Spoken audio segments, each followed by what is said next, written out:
Baik, kita lanjutkan. Nah, perubahan ekuitas ini tambahan modal store juga tidak ada perubahan. Ini lebih perubahannya juga tidak banyak ya. Ini lebih dari akibat perubahan di saldo laba. Nah, saldo laba ini adalah terdiri dari antara lain yang paling utama itu adalah dari laba tahun berjalan. Ya, nanti bisa dilihat saldo laba ini di perubahan ekuitas. Ini pendapatan dulu ya sebelum kita nanti masuk ke perubahan ekuitas. Ya, oke. Tadi sudah dari akun aset, liabilitas dan ekuitas. Ya, aset, liabilitas dan ekuitas. Nah, sekarang kita lihat di akun 4 dan 5, pendapatan dan beban. Coba perhatikan ini ya. Nah, ini krusial ini ya. Pendapatan itu 72,9 menjadi 75,8 ya. Ada kenaikan. Ini miliar ya. Beban pokok ini idealnya juga meningkat. Kenapa? Karena dia variable cost. Jadi artinya kalau tidak ada penjualan seharusnya beban pokok juga nggak ada kan gitu. Karena dia variable. Berbeda dengan fixed cost. Nggak ada penjualan, tidak ada penjualan, beban gaji atau beban administrasi itu tetap ada gitu ya.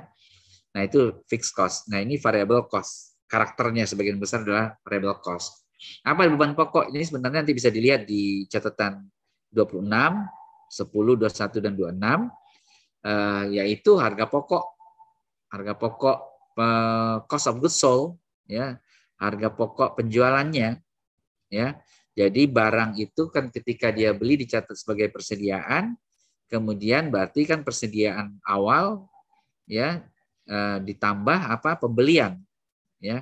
Kemudian itu sama dengan apa? Ditambah mungkin nanti ada biaya angkut untuk masuknya atau freight in-nya, itu sama dengan GAFS ya, goods available for sale, ya barang tersedia untuk dijual. Dikurangi dengan persediaan akhir, nah itu menjadi harga pokok. Nanti kalau Anda juga lihat, tadi Anda lihat di neraca, kita lihat tadi di neraca, ini ada persediaan. Tolong perhatikan ini. Persediaan ini adalah persediaan akhir. Ya, persediaan neto.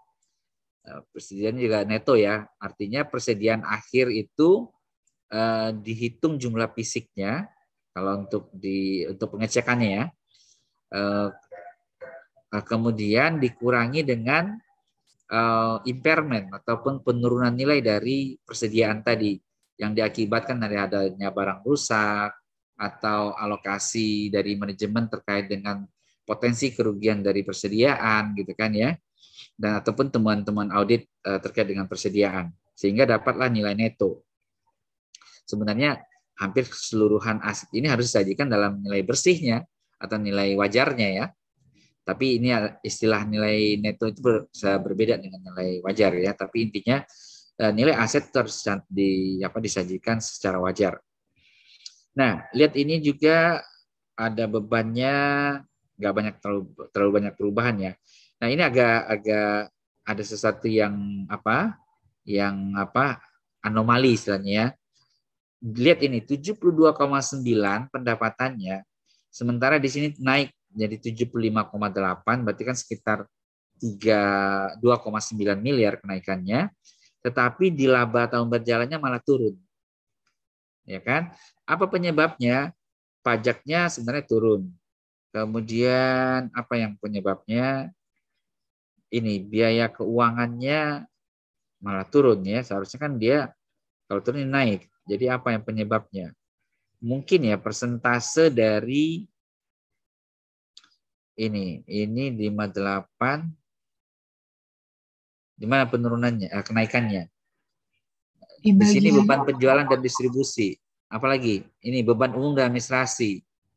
Tapi iya, ini kan sebenarnya turunnya 1 miliar, 1,1 menjadi 1 miliar. Berarti kan turun 100 juta ya. 100 jutaan, nggak sampai malah ya. Tetapi seharusnya kan ini kan kenaikan pendapatannya itu kan sampai dengan 3 miliar tuh ya, 2,9 miliar. Nah, bisa jadi ya macam-macam di sini kan, nanti bisa kita lihat nih dengan nah nanti kita melakukan analytical procedure berupa apa? Vertical analysis. Vertical analysis itu nanti di jumlah harga pokoknya dibandingkan dengan total pendapatan. Di sini juga tahun sebelumnya dibandingkan dengan pendapatan. Beban ini dibandingkan dengan pendapatan semuanya. Nah, mana porsi penurunan ataupun kenaikan yang paling besar, ya?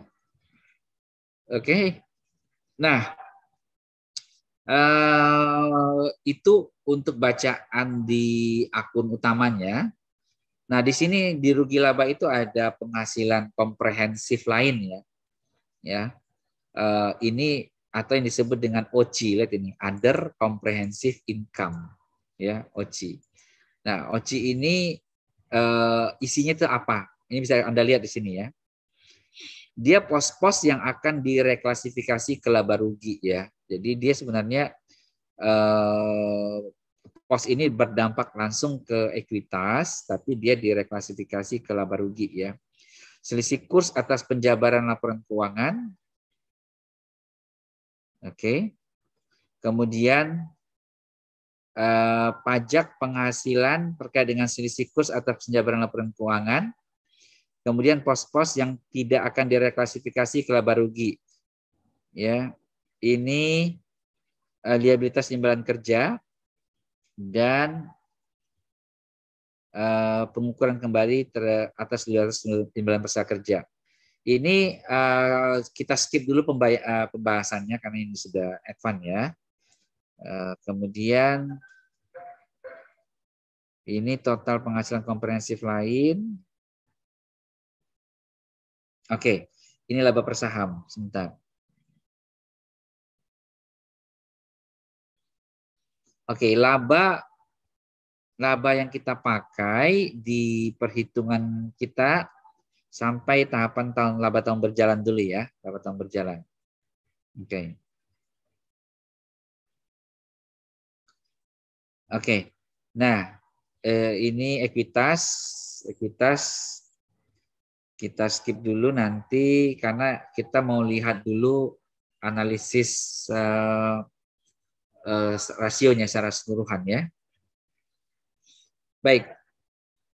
Kita pindah ke Excel, ya. Ini tadi saya sudah siapkan, ya. Ini bisa kelihatan ini file Excel-nya? Bisa, Pak. Oke, ya. Nah, saya ingin sampaikan tentang melihat laporan keuangan secara keseluruhan. Meskipun ini tools ini biasanya digunakan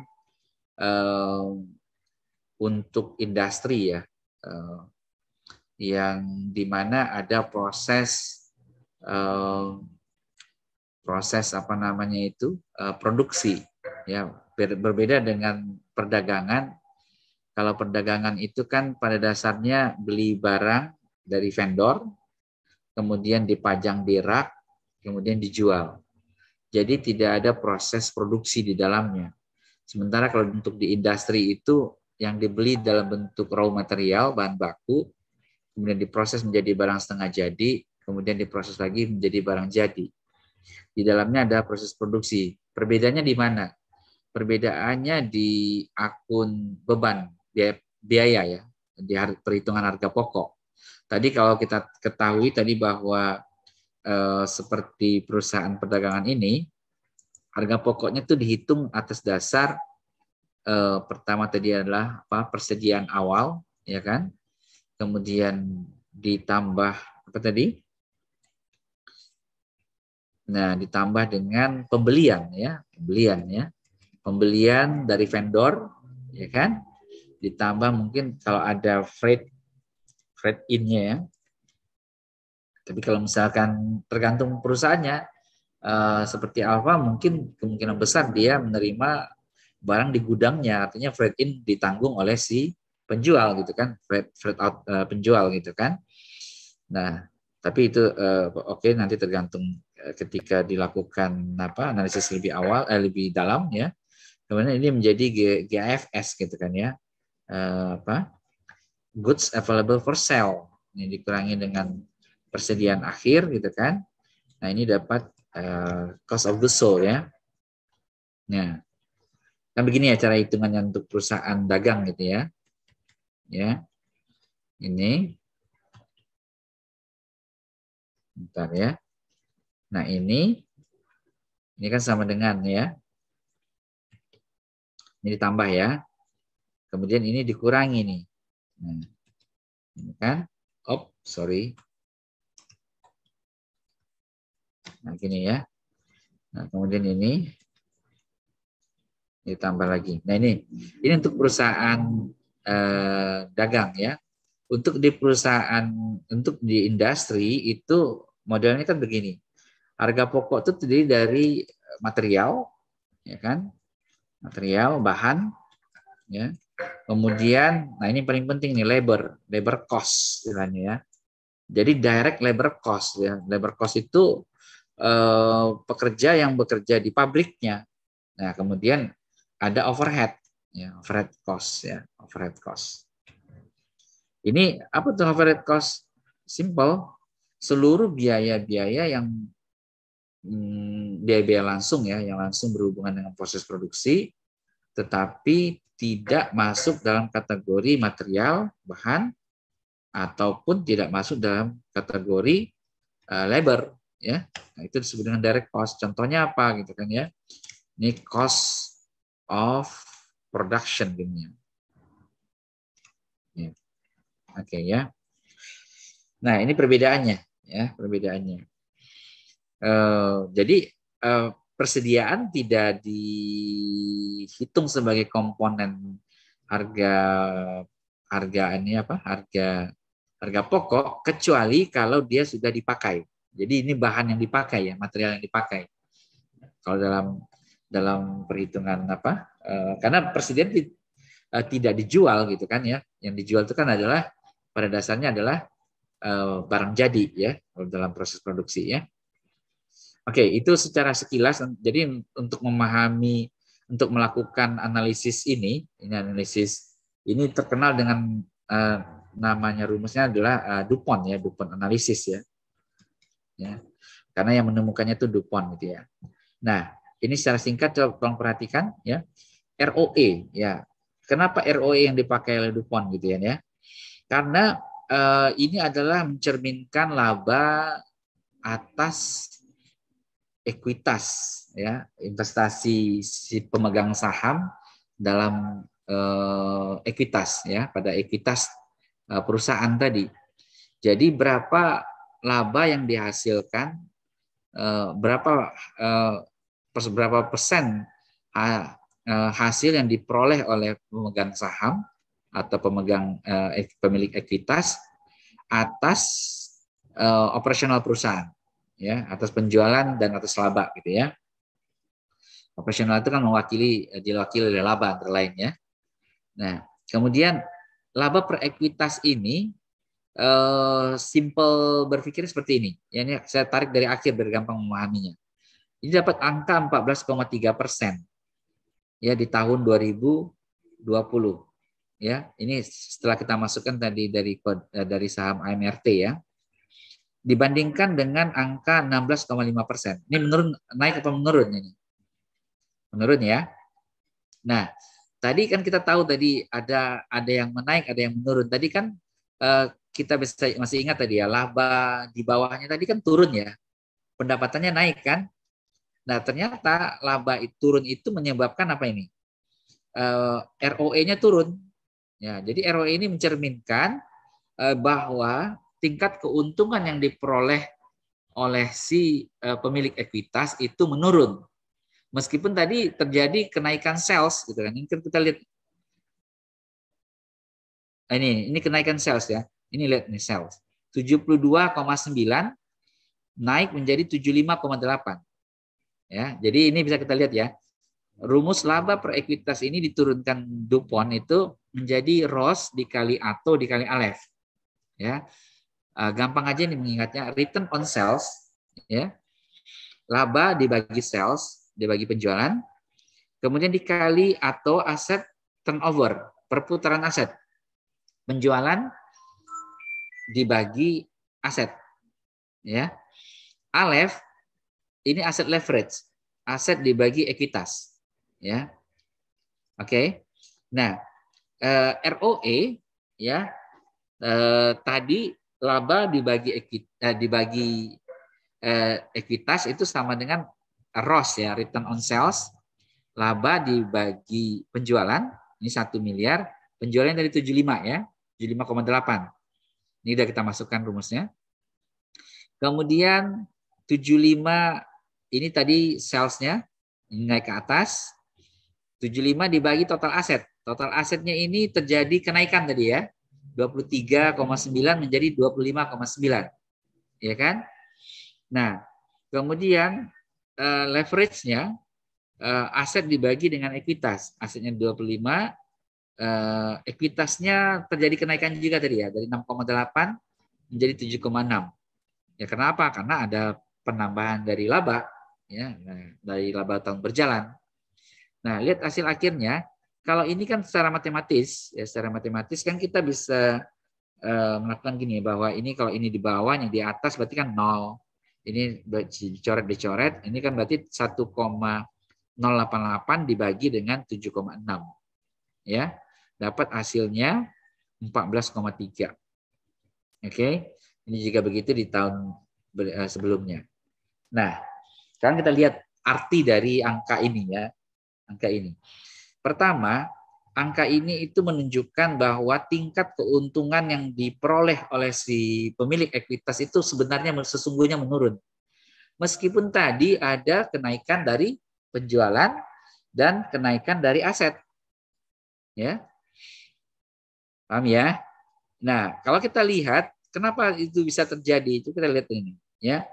ROS-nya dari 1,6 turun menjadi 1,4. Nah, ini penyebab utamanya nih, ya. Return on sales. Jadi tingkat laba yang dihasilkan dari penjualannya itu lebih kecil. Nah, tadi penyebabnya apa? Nah, kita bisa lihat tadi di laporan keuangan, kita lihat lagi penyebabnya utamanya adalah di sini. Ini kelihatan ya? Nah, ini yang digali nih ya. Ini ada total sebentar.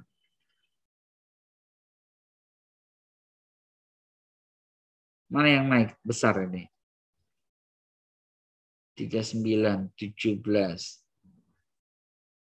22, 45.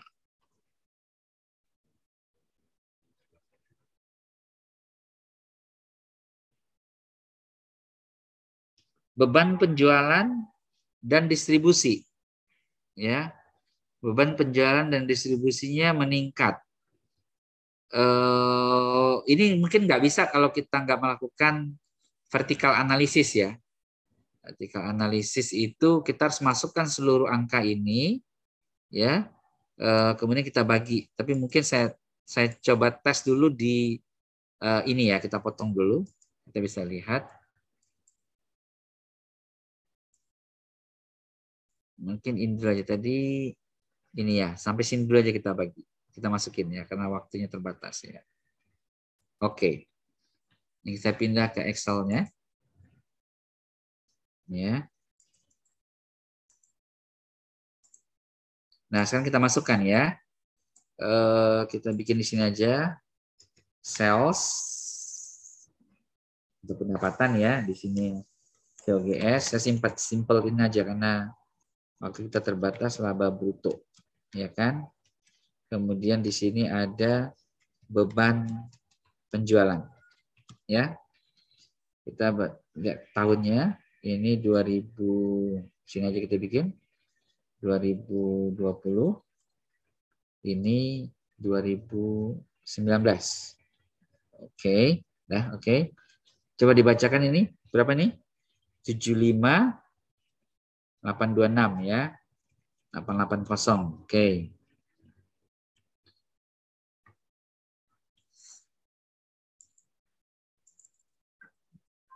Ya, ini 72 944 988 ya. Koreksi kalau ada yang salah ya. Ini 60. Ini rumusnya kita hilangkan tanda negatifnya ya, karena nanti di rasio agak sulit kita jadinya. 14, 446. Nanti ini dikurangin aja rumusnya. Kemudian 58, 403, 354 ya. Ini kontrol U aja, ini kontrol U. Ini kan berarti sama dengan ini dikurang ini ya. Sama ya angkanya ya. Kemudian beban penjualan 13, 137, 747. Kalau sebenarnya kalau Anda bulatkan juga nggak apa-apa ya. Kalau untuk tujuan analisis sih. Tapi kalau untuk tujuan audit, ya Anda harus detail nanti. Ya. Nah, ini kita persentasekan ya. Ya. Persentasekan. Ini dibagi dengan ini 75. Saya F4 kan ya. Ini saya juga bagi lagi. Sebentar. Sama dengan ini dibagi dengan ini F4 dengan penjualan ya. Ini kita persentasekan. Kita kasih 1 digit. Nah, baru kita copy ya.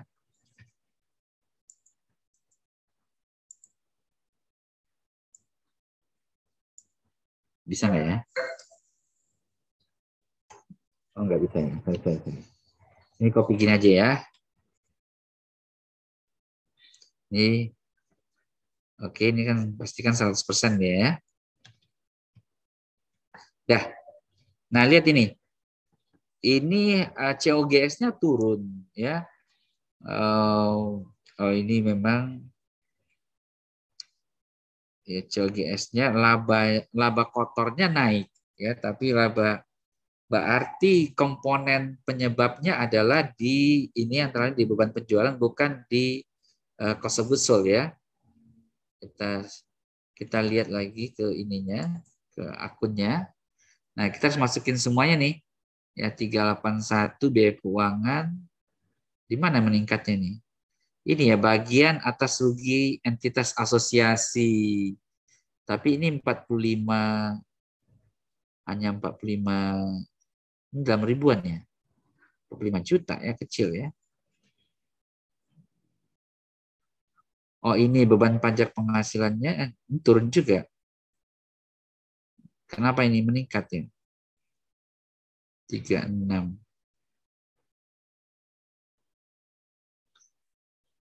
Oh, laba usaha. Di sini saya maaf. Ini dia beban umum administrasi yang besar ya. Beban umum administrasi. Oke, kita masukin beban umum administrasi ya.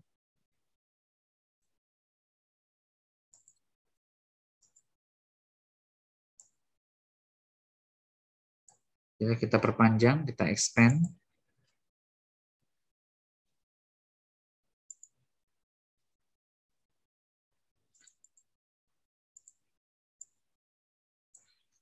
Nah, ini beban umum administrasi.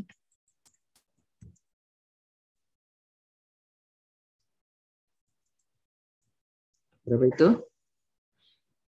1 miliar ini ya. 1 miliar. Oke, dari beban penjualan dan beban umum administrasi ini permasalahannya. Oke.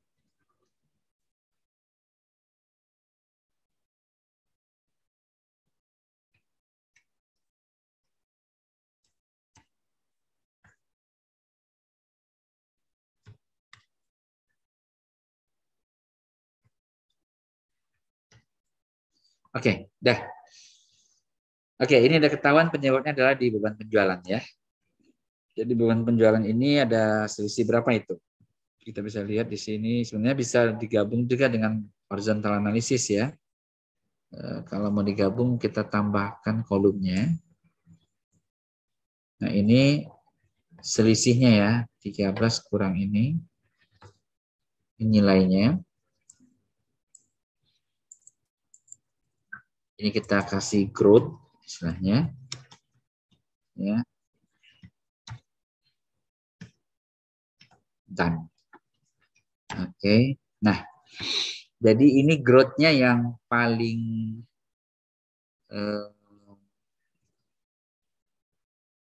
Ya, ini harga pokoknya juga naik, tapi sebenarnya secara komposisi itu dia lebih hanya 79,7 ya. Yang ini nih, ini kan secara komposisi ini dulunya beban penjualannya hanya 16,8% menjadi 17,3% ya. Kenaikannya 896 juta ya. Kemudian juga beban umum dan administrasi 118 juta. Ini dua ini udah komponennya 1 miliar ya.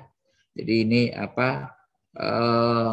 Nah dari sini kita juga bisa melihat sebenarnya tingkat keuntungan Alfa Minimart ini secara gross itu Alfamart ini hanya berkisar 20% ya. Kalau kita tambahkan tadi di apanya, kita lihat bottom line-nya tadi, labanya tadi berapa? Oke, sebentar. Labanya tadi kita lihat, ini kan jumlah laba ya. Dibagi penjualan itu hanya ini juga turun kan dari ROS-nya 1,6%. Jadi tingkat keuntungan bersihnya itu hanya 1,4%. Ya. Tapi dengan volume yang sekian besar hanya sebesar 75,8 miliar itu ini juga memang kenapa hanya segini ya. Ya oke lah. Artinya dengan 75,8 miliar itu menghasilkan laba tadi sebesar 1 miliar 1 tahun. Jadi periode 1 tahunnya. Oke. Nah, kita sampai di sini ada pertanyaan. Jadi ini baru langkah awal ya, langkah awal untuk melakukan analisis ataupun proses audit ya. Dan ini pun hanya bagian dari analytical procedure. Nah, nanti Anda harus melakukan, tadi saya sudah tunjukkan tadi ada 3 teknis ya. Satu tadi analisis rasio, ini ROE ini kan rasio yang bandingkan, kalau rasio itu membandingkan antara misalkan antara lain return on sales ini ya, laba dibagi dengan total penjualannya. Nah kemudian analisis vertikal, ini analisis vertikal, ya, melihat komposisinya, ya komposisi bobotnya, ya kan. Nah ini bobotnya laba kotornya gitu kan dari 19,9 turun ke 20, naik menjadi 20,3, tetapi laba bersihnya turun di sini ya. Di sini kan kalau bisa kita lihat, kalau kita tarik aja rumus ini biar gampang. Ini kan laba bersihnya ya. Ya kan? Kemudian di sini kita copy sini. Kemudian kita tarik ini. Ini ya. Oh, sebentar. Ini dia. Oke.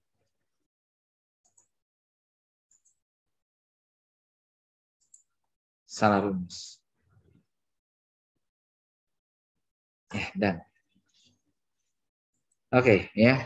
Dari 1,6 turun ke 1,4. Tapi ini kan penurunannya sebenarnya kecil ya. Ini laba bersih. Ya. Dah. Laba usaha ya lebih persisnya ya. Laba usaha setelah pajak. Nah ini nanti kalau Anda pernah mendengar istilah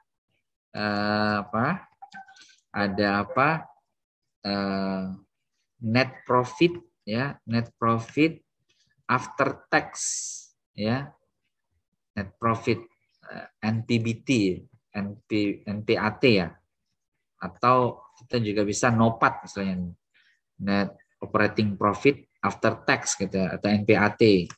Ada juga Anda pernah mendengar EBIT ya, earning before tax.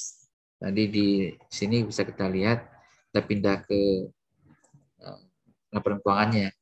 Nah ini kan gross profit ya istilahnya, laba bruto. Ini laba usaha kan sebelum pajak nih ya. Ini earning before interest and tax ya, and earning before EBIT ya, interest and tax.